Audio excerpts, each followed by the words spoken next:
Morning Dew, Senin 17 Agustus 2020 dengan tema Firman itu hidup.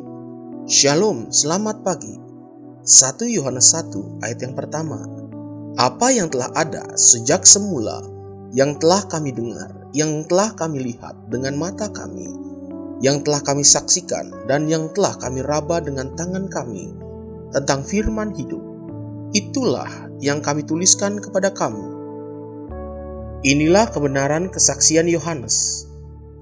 Yohanes bersaksi tentang firman yang dia alami, yang dengan sederhana dia sampaikan demikian. Firman yang hidup itulah yang dia saksikan, karena terlebih dahulu telah dia dengar, lalu dia lihat dengan matanya sendiri, dan bahkan telah dia raba dengan tangannya sendiri. Itulah sebabnya firman itu disebut firman yang hidup. Tujuan Tuhan bagi saudara dan saya sebenarnya tidak berbeda. Saudara dan saya hanya akan bertemu dengan firman yang hidup apabila firman itu bisa sampai kepada kita. Bukan hanya sekedar dapat kita lihat, tapi juga dapat kita saksikan dengan mata kita sendiri, dan akhirnya bahkan dapat kita raba dengan panca indera kita. Itulah firman yang hidup. Saat itulah firman menjadi hidup. Ketika kita datang ke rumah Tuhan atau mendengarkan firman Tuhan lewat media elektronik yang ada, firman Tuhan itu akan menjadi informasi yang berguna bagi kita. Faedah dari nasihat firman Tuhan yang telah kita dengar itu hanya akan sekedar menjadi informasi yang bisa kita manfaatkan atau bisa juga kita lupakan dengan berjalannya waktu dan kesibukan yang kita alami. Informasi yang sangat berguna sekalipun tidak ada artinya apa-apa sampai kita berani melangkah, memilih untuk mempercayai dan menggunakan informasi yang telah kita terima itu. Namun, perlu diingat dan diperhatikan, secara hukum di dunia saja, kita akan dihakimi bukan sekedar karena kita tahu atau tidak tahu hukum, atau juga bukan karena kita mengerti atau tidak mengerti tentang hukum yang berlaku, tapi karena kita taati atau tidak taati hukum-hukum tersebut.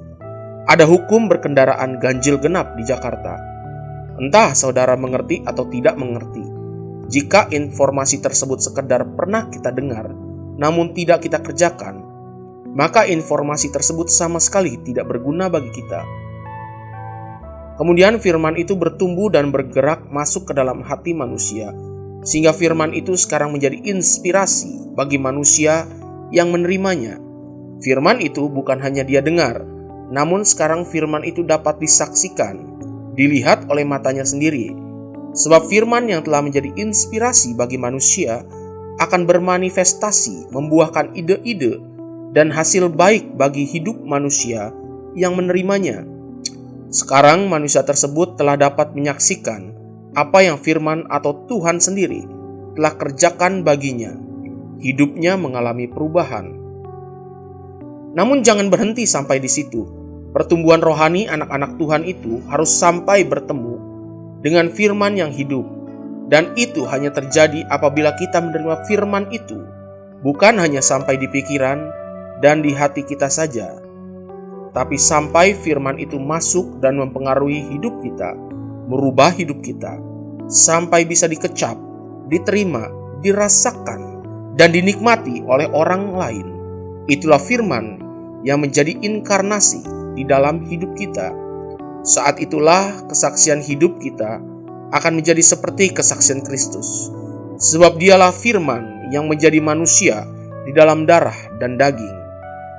Bukankah seperti itulah kesaksian hidup banyak hamba-hamba Tuhan sebelum kita?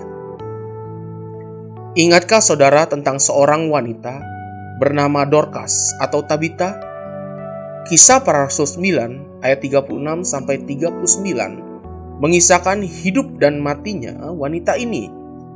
Di Yope, ada seorang murid perempuan bernama Tabita, dalam bahasa Yunani, Dorcas.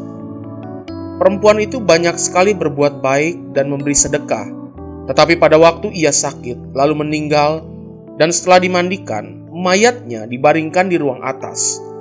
Lida dekat dengan Yope. Ketika murid-murid mendengar bahwa Petrus ada di Lida, mereka menyuruh 2 orang kepadanya dengan permintaan, segeralah datang ke tempat kami.